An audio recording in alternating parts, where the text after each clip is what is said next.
నమస్తే, welcome to reality check. ప్రస్తుతం మనతో పాటు ఉన్నారు పొలిటికల్ అనలిస్ట్ పురుషోత్తం రెడ్డి గారు. సార్ నమస్తే అండి. నమస్తే స్వర్ణ గారు. సార్, పోసాని కృష్ణమురళి గారిని నిన్న ఆయన ఇంట్లో 8:45 అరెస్టు చేశారు. రాత్రిపూట, పండగ పూట. ఫస్ట్ ఆఫ్ ఆల్ అరెస్ట్ని ఎట్లా చూస్తారు మీరు? పోసాని మురళీకృష్ణ గారి అరెస్ట్ని ఒక ముక్కలో చెప్పాలంటే, అరెస్ట్ని ఖండించలేను, కానీ పోలీసులు వ్యవహరిస్తున్న తీరును సమర్థించలేని పరిస్థితి. రెండు ఇబ్బందికర పరిస్థితి. సివిల్ సొసైటీ నుంచి రిప్రజెంట్ చేసే వాళ్ళు ఇలాంటి ఒక పరిస్థితి రావడం అనేది దురదృష్టకరం. ఎందుకంటే అరెస్ట్ని ఎందుకు ఖండించలేము?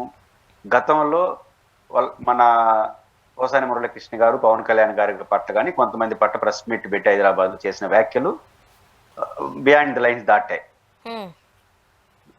రెండోది చాలా దూరం ఆయన వెళ్ళిపోయినాడు. అది అభ్యంతరకరం. సహజంగా ఎవరైతే అప్పుడు ఇబ్బందులు పడ్డారో వాళ్ళు ఇప్పుడు పవర్లో ఉన్నారు. వాళ్ళకి అవకాశం వస్తే వాళ్ళు వదలరు. ఇది అరెస్ట్కి సంబంధించిన అంశం. పోనీ అరెస్ట్ని చట్టబద్ధంగానే మేము చేస్తాము, చట్ట ప్రకారమే అరెస్ట్ చేస్తాము అనుకుంటే ఆయన ఏ సందర్భంగా చేశాడో వాటిని వదిలేసి వేరే విషయాలకు వెళ్తున్నారు. కాబట్టి ఇప్పుడు అరెస్ట్ ప్రాసెస్, ఇప్పుడు ఉదాహరణకు శివరాత్రి అంటే జాగారం అంటాం. ఆ శివరాత్రి రోజు ఎందుకు అరెస్ట్ చేయాలి? రెండు, అరెస్ట్ కూడా నోటీస్ ఇవ్వచ్చు, నోటీస్ ఇచ్చి పిలిపించి విచారించి గ్రావిటీ ఎక్కువ ఉంది, అరెస్ట్ చేసి జైల్లో పంపించడం, చట్టపరంగా చేయడం లాంటి వస్తూ వస్తుంది. ఒక ప్రాసెస్ ప్రకారం నడుస్తుంటే మరింత బాగుండేది. ఎందుకంటే ఆయన పారిపోయే వ్యక్తి ఏం కాదు, పారిపోయిన ప్రభుత్వం తప్పించుకోలేడు, కాబట్టి దేశంలోనే ఉన్నాడు, ఎక్కడికి వెళ్ళిపోలేదు.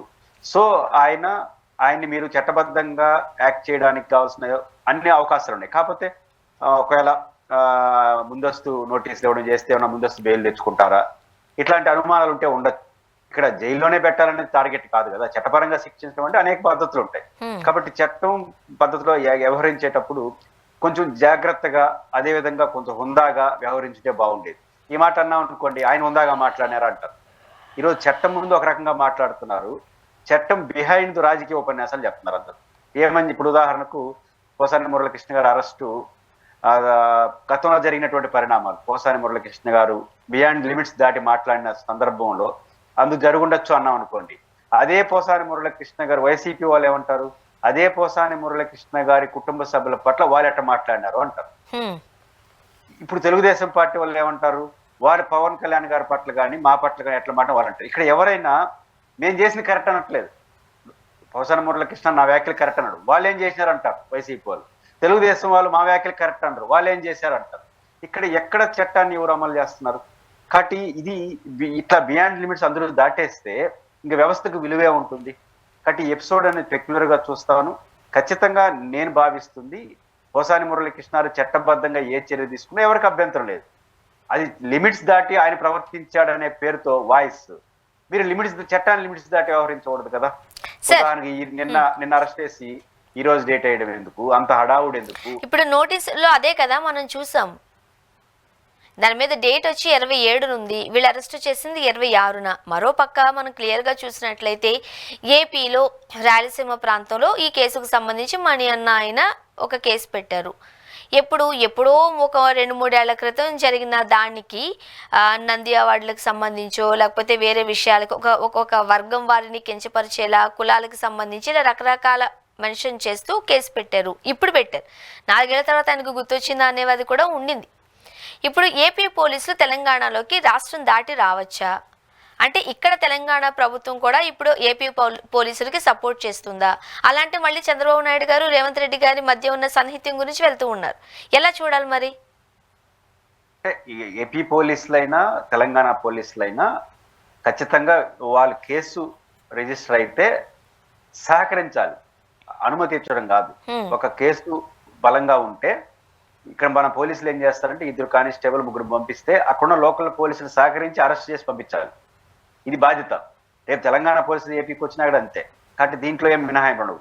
నాట్ ఓన్లీ తెలంగాణ, భారతదేశంలోని ఏ రాష్ట్రం దగ్గరకైనా వెళ్ళి ఏ పోలీసులైనా సరే చట్టబద్ధంగా పైన కేసు ఉంది అని సదరు పోలీస్ స్టేషన్లో హైదరాబాద్లో ఇన్ఫర్మేషన్ ఇవ్వాలి.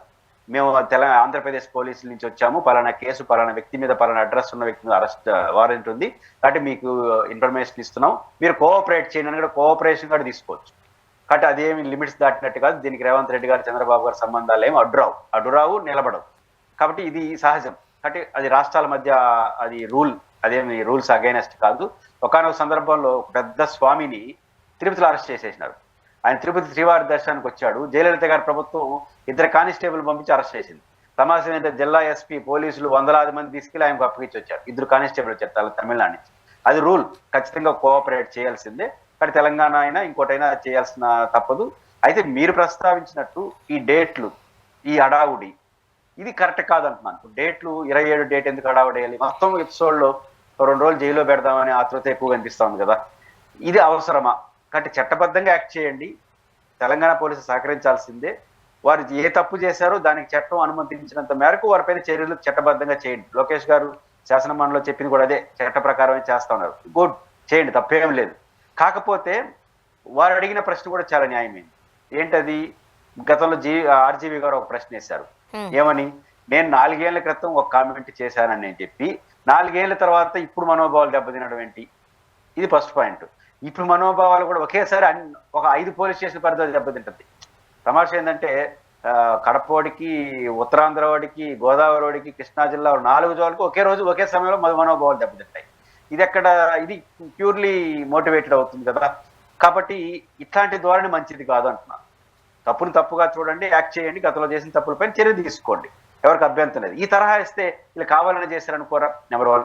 నెంబర్ 2, పోలీసులు మరింత హుందాగా వ్యవహరించాలంటే పోసాని మురళీకృష్ణ గారు ఏదైతే బియాండ్ లిమిట్స్ దాటి మాట్లాడినారో పవన్ కళ్యాణ్ గారి పట్ల కానీ, ఒక వర్గం ప్రజల పట్ల కానీ బాగుపడినారో, ద సేమ్ టైం వాళ్ళ పట్ల, వాళ్ళ కుటుంబ సభ్యుల పట్ల పోలీస్ కొంతమంది వ్యక్తులు చేసిన వ్యాఖ్యలు చేశారు, వాళ్ళపైన కూడా కేసు పెట్టాలి. ఒకరు నమోదు చేయాల్సిన అవసరం లేదు. ఇప్పుడు మీరు నన్ను తిట్టారు, నేను మీ పట్ల అభ్యంతరకరంగా మాట్లాడాను, మీరు కేసు పెడతారు నా పైన అభ్యంతరకరంగా మాట్లాడారని. కానీ మీరు తిట్టింది కూడా ఒక వాస్తవం కదా.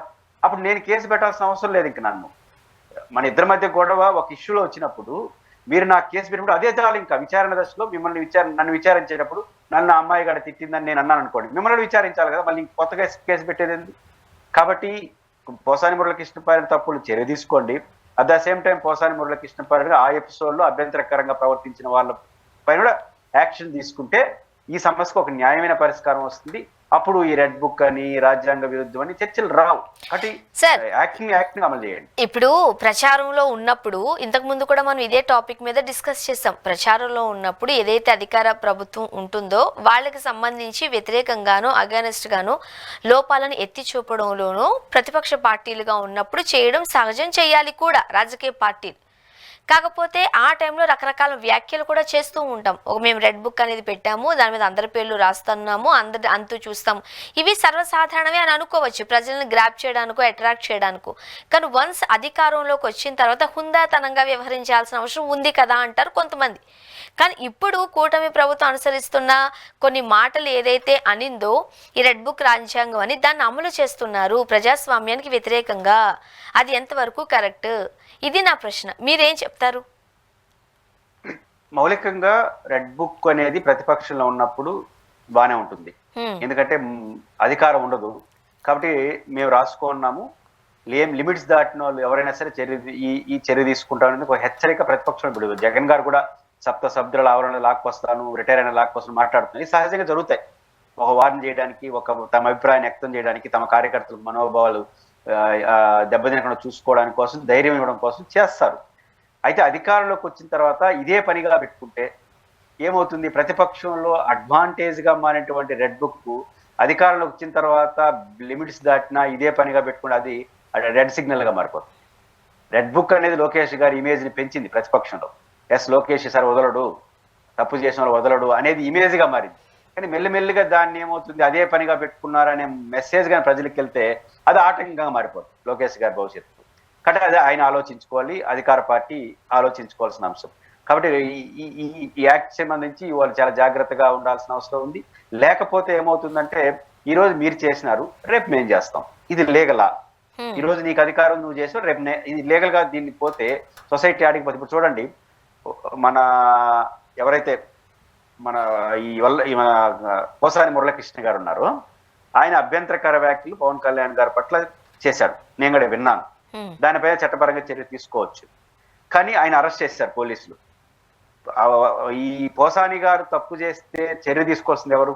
పోలీసులు, న్యాయ వ్యవస్థ, లీగల్ ప్రాసెస్, ఏజెన్సీలు మాత్రమే. మీకు నాకు లేదు అధికారం, తెలుగుదేశం పార్టీ వాళ్ళకు కూడా లేదు. కంప్లైంట్ చేయొచ్చు, కానీ ఈరోజు సోషల్ మీడియాలో అమ్మ నా బూతులు ఆయన చెప్తున్నారు. ఇప్పుడు అదే నా ప్రశ్న.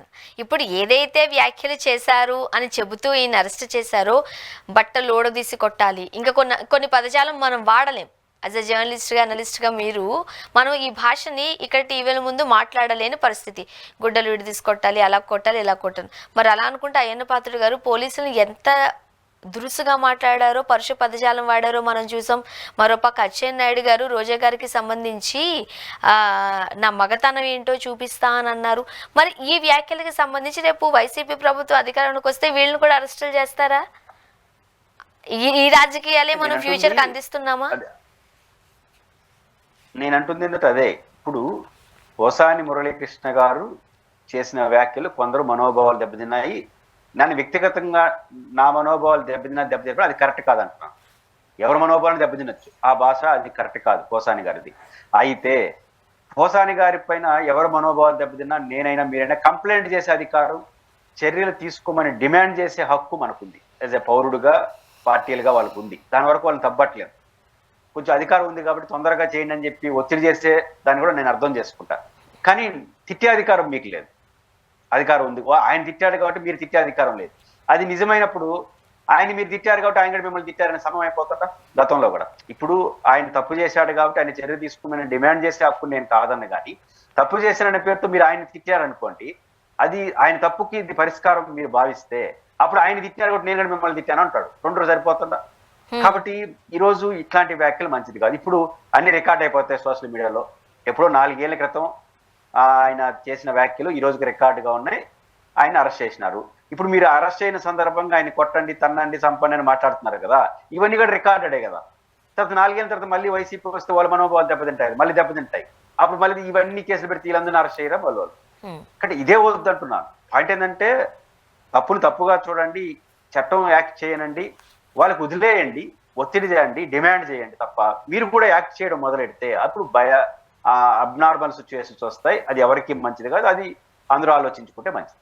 సరే, ఇప్పుడు ముఖ్యంగా పోసాని కృష్ణమురళి గారి అరెస్ట్కి సంబంధించి మనం చూసినప్పుడు ఆయన కొన్ని నెలల క్రితం చెప్పేశారు, నేను రాజకీయాలకు చాలా దూరంగా ఉంటున్నాను, మా ఇంట్లో వాళ్ళు చాలా ఇబ్బంది పడుతున్నారు, బాధపడుతున్నారు, ఒక ప్రశాంతమైన జీవితం గడపాలి ఈ వయసులో అనుకుంటున్నారు కాబట్టి నేను ఏ రాజకీయ పార్టీతోనూ నేను లేను అంటూనే అప్పటి వరకు ఆయన ఒక మీడియా ఛానల్కి ఒక ప్రోగ్రామ్ చేద్దాం అనుకుంటున్నారు, దాని నుంచి కూడా ఆయన నేను చేయడం లేదు, నేను విరమించుకుంటున్నానని చెప్పారు. నా మాటల వల్ల ఎవరైనా ఇబ్బంది పడుంటే, బాధపడుంటే నన్ను క్షమించండి అని సారీ కూడా చెప్పారు.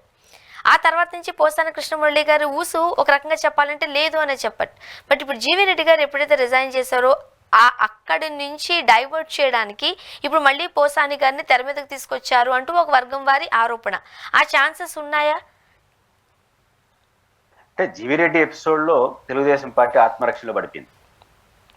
దీని నుంచి తెలుగుదేశం పార్టీ ఏమి నేర్చుకోవాలి? అది నేర్చుకోవాలి. జీవీ రెడ్డి విషయంలో జీవీ రెడ్డి ఏమి కరెక్ట్ అని కాదు. ఆయన కూడా పోసాని మురళీకృష్ణ గారు అభ్యంతరకర భాష మాట్లాడవచ్చు, కానీ జీవీ రెడ్డి గారు అభ్యంతరకర పద్ధతిలో వ్యవహరించాడు. ఐఏఎస్ ఆఫీసర్లు పట్టుకొని దేశద్రోహం కేసు అనే వరకు వెళ్ళిపోయాడు. అది చాలా ప్రమాదకరం. 2, ఆయన వ్యవహరించిన తీరు కూడా ఆ సందర్భంగా ప్రెస్ మీట్లు పెట్టి మాట్లాడడం కరెక్ట్ కాదు. కానీ తెలుగుదేశం పార్టీలో లేదా జనసేనలో, కూటమిలో ఒక కోరిక ఉంది. అది ఆ కోరిక ఏంటంటే, గతంలో స్వర్ణ గారు జర్నలిస్ట్ గా ఒక ప్రభుత్వానికి వ్యతిరేకంగా లేదా సమర్థిస్తూ ఒక వ్యాఖ్య చేశారు కాబట్టి మేము అధికారంగా వచ్చాడు ఇమ్మీడియట్ గా అమ్మాయిని అరెస్ట్ చేసేయండి. ఇది కొంతమంది కోరికలు. అంటే పాయింట్ ఏంటంటే తెలుగుదేశం కోరికలు ఎట్లున్నాయంటే, రోజా గారిని ఎందుకు అరెస్ట్ చేయలేదు, కొడాలని కొంతమంది కోపాలు ఉన్నాయి కదా, ఆ కోపాలందరినీ వెంటనే అరెస్ట్ చేసేయమంటున్నారు. దీన్ని రిప్రజెంట్ చేసే పద్ధతిలో జీవీ రెడ్డి గారు వ్యవహరించారు. రావడం రామ్ గోపాల్ వర్మకి నోటీస్ ఇవ్వడం, జగన్ గారు మనుషులు అని చెప్పి ఇవన్నీ ఆయన మాట్లాడి ఇవన్నీ వాళ్ళకి బాగా ఆనందాన్ని కలిగించాయి, బాగా చేస్తున్నాడు మనోడని. అందువల్ల జీవీ రెడ్డికి విస్తృతమైన మద్దతు వచ్చేసింది. ఇప్పుడు చాలా మంది వాదన ఏంటంటే, జీవీ రెడ్డిని అభినందించే వాళ్ళందరూ, అభిమానించే వాళ్ళందరూ చాలా మంది మీద యాక్షన్ తీసుకోలేదని బాధతో అభిమానిస్తున్నారు. కాబట్టి ఈ టైంలో పోసాని మురళీకృష్ణ అంటే తెలుగుదేశం పార్టీ వాళ్ళకి, కూటమి వాళ్ళకి కోపం ఉంది కాబట్టి ఆ కోపాన్ని అరెస్ట్ చేసేస్తే ఇది బ్యాలెన్స్ అయిపోతుంది అని అనుకుంటున్నారు. అదే చర్చ, అంతే కదా. హ్మ్. అంటే ఈ వీళ్ళందరూ సంతృప్తి పరచాలంటే పోసాని మీద కోపం ఉంది కాబట్టి యాక్చువల్గా లోపలేస్తే మళ్ళీ మన వాళ్ళు యాక్టివ్ అయిపోయినారు, ఇంక జీవిరెడ్డి కోరికలు నెరవేరిపోయినాయి అని అనుకుంటారని ఒక చర్చ నడుస్తోంది. అది నిజంగా అనుకుంటే అది భ్రమ అవుతుంది. హ్మ్. ఎందుకంటే ఇప్పుడు పోసాని మురళీకృష్ణ గారు అరెస్ట్ చేసేసినారు, రేపు కోరిక ఏంటి?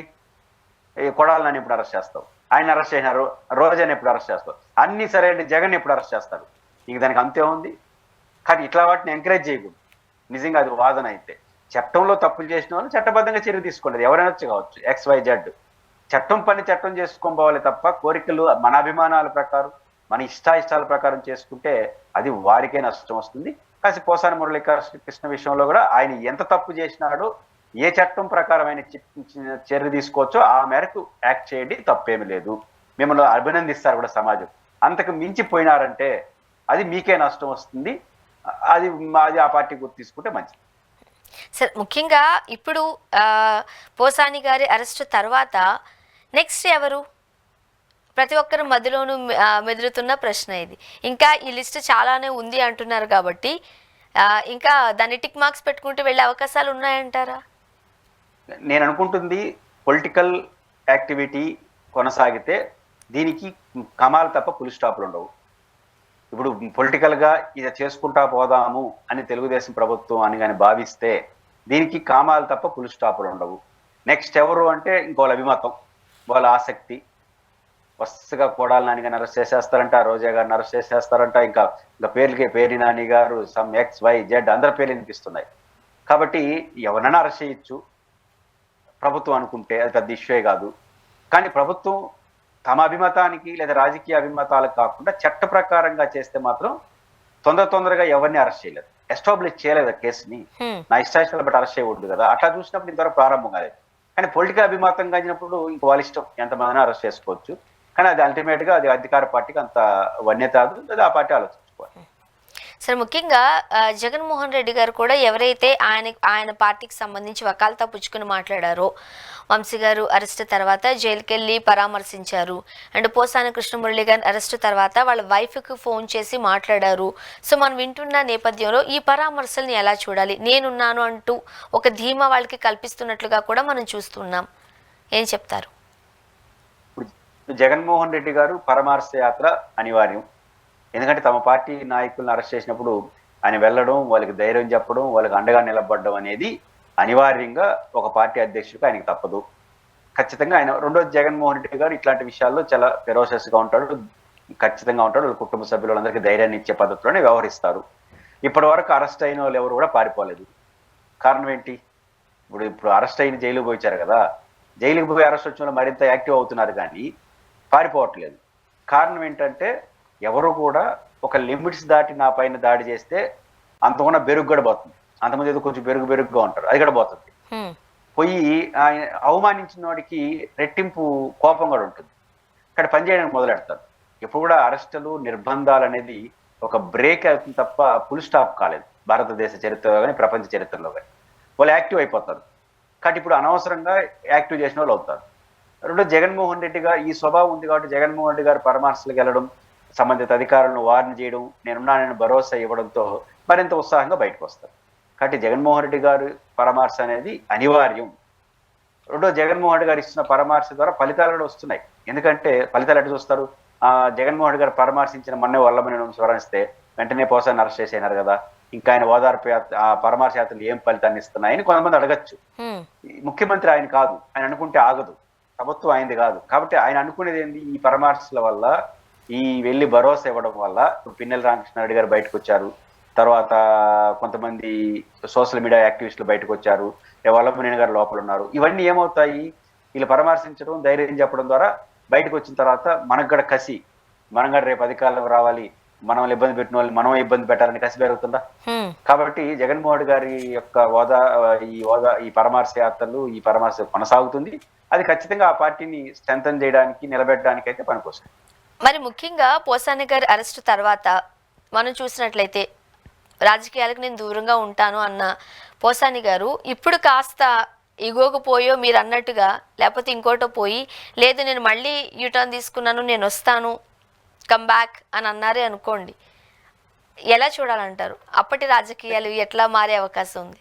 ఖచ్చితంగా పోసాని గారే కాదు, ఇప్పటి వరకు భారతదేశ చరిత్ర తీసుకున్నా, ప్రపంచ చరిత్ర తీసుకున్నా, హర్ట్ అయినోడు, ఇబ్బంది పడినోడు, అవమానపడ్డోడు అంతకని ఎక్కువ ఉత్సాహంతో పనిచేస్తాడు. కొంత సమయం తీసుకోవచ్చు, టాక్టిక్స్ మార్చచ్చు. ఇప్పుడు లోకేష్ గారు హర్ట్ అయితేనే కదా ఈ రెడ్ బుక్ వచ్చింది. ఇప్పుడు రెడ్ బుక్ అనే పాలసీ ఎందుకు వచ్చింది? వాళ్ళు ఇప్పుడు లోకేష్ గారు రెడ్ బుక్ అనేది ఖరాఖండికి ఎందుకు చెప్తున్నాడు? పర్సనల్ గా 1-2 ఘటనలు వాళ్ళ తల్లి పట్ల ఒకరిద్దరు వ్యవహరించిన తీరుతో ఆయన హర్ట్ అయినాడు. మా తల్లిని అంటారా, మా తల్లి రాజకీయాలతో సంబంధం లేని వ్యక్తిని ఎందుకు అంటారు? హర్ట్ అయిపోయాడు. అది వాస్తవం, ఏ కొడుకైనా హర్ట్ అవుతాడు. దాని ఫలితం రెడ్ బుక్ వచ్చింది. ఆయన కుటుంబ సభ్యులు ఈదులోకి లాగిన తర్వాత రెడ్ బుక్ పాలసీ తీసుకొచ్చాడు. అంటే ఒక హర్ట్ ఒక వ్యక్తిని చేస్తే, లోకేష్ గారు పెద్ద నాయకుడు కాబట్టి రాష్ట్రం అంతా హర్ట్ అయినాడుగా ఆయన్ని చేయొచ్చు. కానీ ఏ స్థాయి నాయకుడు ఆ స్థాయిలో మళ్ళీ ఇదే మొదలెడతారు. కాబట్టి వల్లభనేని వంశీనైనా, కొడాలి నానినైనా, ఇంకోనైనా చర్యలు తీసుకునేటప్పుడు వాళ్ళు ఏం తప్పు చేశారో ఆ తప్పు లోబడే చర్యలు తీసుకుంటే వాళ్ళ పక్షాతాపం కూడా వస్తుంది. నిజమే కదా, మనం ఈ లిమిట్స్ దాటాం కాబట్టి ఈ రోజు మనకి పరిస్థితి వచ్చింది, ఇంకోసారి జాగ్రత్తగా ఉండాలనే పక్షాతాపం, భయం కూడా వస్తుంది. అలా కాకుండా ఆ రోజు ఇట్లా అన్నావు కదా, నీ అంతు చూస్తానని ఎండికి పోయినారనుకోండి, అప్పుడు హర్ట్ అయిపోతారు.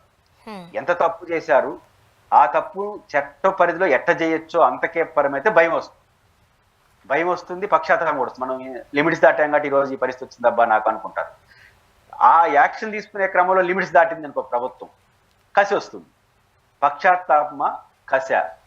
ఈరోజు ప్రభుత్వం పక్షాతాపం వరకు పడేంత వరకే యాక్ట్ చేస్తే అది ప్రభుత్వానికి మంచిది, సమాజానికి మంచిది. కసిగా పెరిగేట్టుగా యాక్ట్ చేసుకుంటే సమాజానికి మంచిది కాదు, ప్రభుత్వానికి రాజకీయంగా వాళ్ళకి కూడా మంచిది కాదు. కానీ ప్రభుత్వం ఆలోచించుకోవాలి. ఇది కక్ష అనే కక్ష ఎందుకు అంటున్నాను? ఇప్పుడు పోసాని గారిని అరెస్ట్ చేసినారు, ఇప్పుడు 27 తేదీ 26 తేదీ హడావుడి, శివరాత్రి, ఇట్లా కాకుండా ప్లెయిన్గా అరెస్ట్ చేయండి, నోటీస్ ఇచ్చి తీసుకురండి, అరెస్ట్ చేయండి, వివరణ కోరండి, చేయొచ్చు. ఈ పద్ధతిని మానుకున్నారు, వేరే పద్ధతి లేరు, అది కూడా హత్య చేసినట్టే కదా. సెకండ్ థింగ్ ఏమంటున్నా, ఇప్పుడు అరెస్ట్ చేసినారు, వాడిని కొట్టండి, వాడిని తిట్టండి, వాడిని చంపండి, ఇట్లా కొట్టండి, వీళ్ళే కాదు వాడిని కూడా అరెస్ట్ చేయండి. ఈ సోషల్ మీడియాలో యాక్టివిటీ ఏం చేస్తున్నారు? కుటుంబ సభ్యులకైనా ఎవరికైనా హర్ట్ అవుతారు. కాబట్టి హత్య యాక్టివిటీ చేస్తారా, పక్షాతాపడి ఇంకోసారి తప్పు చేయకూడదు అనే విధంగా ప్రభుత్వం యాక్ట్ చేస్తుందా అనే దాన్ని బట్టి పోసాని ఉంటే, నేను అనుకుంటున్న పోసాని గారు ఖచ్చితంగా పొలిటికల్ గా మళ్ళీ యాక్టివ్ అయ్యేదానికి మాత్రం దారి తీసే పరిస్థితి ఉంటుంది. ఇప్పుడు మనం ఫైనల్ గా మాట్లాడుకుంటే వైసీపీ పరిస్థితి ఏంటని చెప్తారు మీరు? ఈ గందరగోళమైన పరిస్థితుల్లో వైసీపీకి లాభమా నష్టమా ఎలా చూడాలి? వైసీపీ అధికారంలో ఉన్నప్పుడు కొంతమంది నాయకులు లిమిట్స్ దాటి ప్రవర్తించారు, అభ్యంతరకర భాష వాడారు. ఇది ఆ పార్టీకి జరగాల్సిన నష్టం 24లో జరిగింది. 24లో జరిగిన అనేక నష్టాల్లో ఇది కూడా ఒక కారణం. అంటే భాష ఇవన్నీ కూడా సమాజం చూస్తుంది. వైసీపీ చేసిన తప్పులకు ఫలితం అనుభవించేసింది ఆ పార్టీ 24లో. అలాంటి ఫలితమే మళ్ళీ మాకు కావాలని తెలుగుదేశం కోరుకుంటే ఇది కొనసాగించవచ్చు. అయితే తెలుగుదేశం పార్టీ లిమిట్స్ దాటి ప్రవర్తిస్తే ఇదే వస్తుంది. అయితే చాలా మంది అనొచ్చు, నిన్న ఆయన్ని ఈ రోజుని వరుసగా అరెస్ట్ చేసుకుంటా పోతుంటే ఏమైనా డేలా పడిపోతుందా వైసీపీ, భయపడిపోతుందా అనే ప్రశ్న కూడా ఉత్పన్నం అవుతుంది. అది జరగదు, చరిత్రలో ఎప్పుడు జరగలేదు. ఎందుకంటే వైసీపీ అని కాదు, ఎందుకంటే ఇప్పుడు పోసాని మురళీకృష్ణాన్ని అరెస్ట్ చేశారనుకోండి, నేనైనా ఖండించలేదు, మీరు ఎన్ని అడిగినా కూడా. ఎందుకు ఖండించలేదు? గతంలో ఆ తప్పు చేశాడు కదా అని. కానీ ఒక దశ దాటిన తర్వాత నేనైనా మీరైనా ఏం చెప్తారు? పోసాని మురళీకృష్ణను అరెస్ట్ చేశారు, గుడ్, ఆయన తప్పు చేశాడు కాబట్టి. బట్ ఆయన పట్ల అదే రకంగా ప్రవర్తించిన వాళ్ళు కూడా చర్యలు తీసుకోకుండా, అరెస్ట్ చేయకుండా, చట్టబద్ధంగా చేయకుండా, ఇప్పుడు అరెస్ట్ అయిన సందర్భంలో పోలీసులు, న్యాయ వ్యవస్థ వాళ్ళ పని వాళ్ళు చేస్తారు. కానీ సోషల్ మీడియా వేదికగా, మెయిన్ మీడియా వేదికగా వాళ్ళని తన్నండి, కొట్టండి, సంపండి అని మాట్లాడితే వాళ్ళ పైన చర్యలు తీసుకోవాలి కదా. కాబట్టి వీళ్ళపైన ఏమి చర్యలు తీసుకోకుండా కేవలం పోసాని పైన చర్యలు తీసుకుంటే సమాజం ఒక దశ దాటిన తర్వాత పోసాని పట్ల ఆయన అతను తప్పు చేశాడు కాబట్టి చర్య తీసుకున్నారనే వాయిస్ కాస్త అన్యాయంగా మళ్ళీ ఇబ్బంది పెడుతున్నారనే వాయిస్గా మారుతుంది. కాబట్టి లిమిట్స్ దాటకూడదు. తప్పు చేసిన వాళ్ళు 4 కొరడా దెబ్బలు కొట్టినా మనకు అనుకూలంగా ఉండే వాళ్ళు 2 కొట్టాలి కనీసం. అలా చేయకపోతే 4 ఆయన తప్పు చేసినా కూడా ఆయన తప్పు రేపు సమర్థనంగా మారిపోతుంది. అంటే అది ప్రభుత్వం ఎట్లా వ్యవహరిస్తుంది అని. కాబట్టి వైసీపీ జగన్మోహన్ రెడ్డి గారి క్యారెక్టరు, జగన్మోహన్ రెడ్డి గారి యాటిట్యూడ్ చూసిన తర్వాత జగన్మోహన్ రెడ్డి గారు వెనక్కిపోయే సమాచారం కాదు, ఖచ్చితంగా మరింత ముందుకెళ్తాడు, మరింత పట్టుదలతో వెళ్తాడు. ఎందుకంటే నేను ముందు చెప్పాను కదా, 2 పైన చర్యలు తీసుకున్నారు అనుకోండి. ఇప్పుడు పోసాని అరెస్ట్ చేశారు కదా, పోసాని పట్ల అభ్యంతరంగా మాట్లాడలో కూడా యాక్షన్ తీసుకున్నారు అనుకోండి, జగన్ గారికి వాయిస్ ఉండదు. ఎట్లా మాట్లాడతాడు? తప్పే కదా, పోసాని మాట్లాడిన తప్పే, పోసాని వ్యతిరేకంగా మాట్లాడిన అరెస్ట్ చేసినారు. ఇప్పుడు ప్రభుత్వం అప్పర్ హ్యాండ్ తీసుకుంటుంది, జగన్ గారు నోరు తెరవలేని పరిస్థితి వస్తుంది. అలాంటి స్టెప్ కానీ అధికార పార్టీ తీసుకుంటే జగన్ గారు డిఫెన్స్ లో పడతారు. ఇప్పటి వరకు చూస్తే అది ఏం కనపట్ల, ఏరే వైపు వెళ్తా ఉంది. అది ఖచ్చితంగా అప్పుడు ఏమవుతుంది, కక్షాదింపుగా మారిపోయినప్పుడు జగన్ గారికి ఉన్న ధైర్యం ఖచ్చితంగా ఆయనకేం భయపడు, అది అసెప్ట్ గా తీసుకుంటారు, మరింత పట్టుదలతో ముందు కసిగా పెంచుకుంటారు, అది వారికే నష్టం. కానీ వైసీపీకి ఇట్లాంటి యాక్టివిటీ ద్వారా దాన్ని అణిచేయడం అనేది సాధ్యం కాదు. చూద్దాం సార్ ఏం జరగబోతుందో. థ్యాంక్ యూ సో మచ్ అండి, మీ అభిప్రాయం మాతో పంచుకున్నారు. Thank you very much sir. ఇది వాళ్ళ రియాలిటీ చెక్. Stay tuned.